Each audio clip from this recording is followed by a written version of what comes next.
Nagsugod na sab ang klase sa Danapa Elementary School sa Barangay Tungaw, Butuan City, dinhi. Sa usa ka classroom, tulo ka klase ang dungan nga gihuptan sa usa ka magtutudlo kon multi-grade. It's called multi-grades because it composes of 3 classes. 1, 2, og 3 nga. Simultaneous siya ba? Kumbaga, wala siya kanang cut-off of session.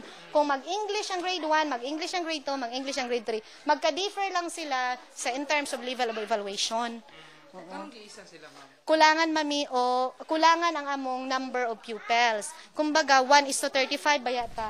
Duha ka classroom lang sa Danapa, ang usa para sa grade 4, 5 ug 6. Komportable ang mga estudyante dinhi mo eskwela nga nakatsinelas. Gawas nga mahal ang sapatos, lapokon man gud ang dalan labi pa kung ting-ulan. Ang uban estudyante nisugod na gyud og tungha bisan pa wala pay gamit. Ay wala pa. Wala.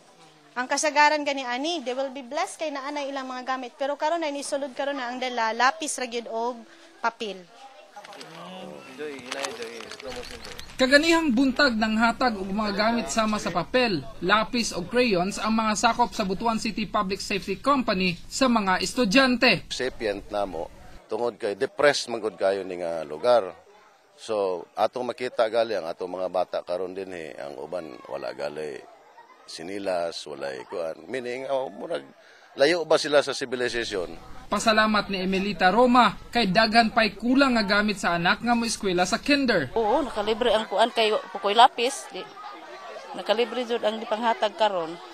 Ang eskwelahan sa Danapa usa lang sa 1,617 kapampublikong eskwelahan sa elementarya sa Caraga Region. Rog Cultura, Patrol sa Caraga.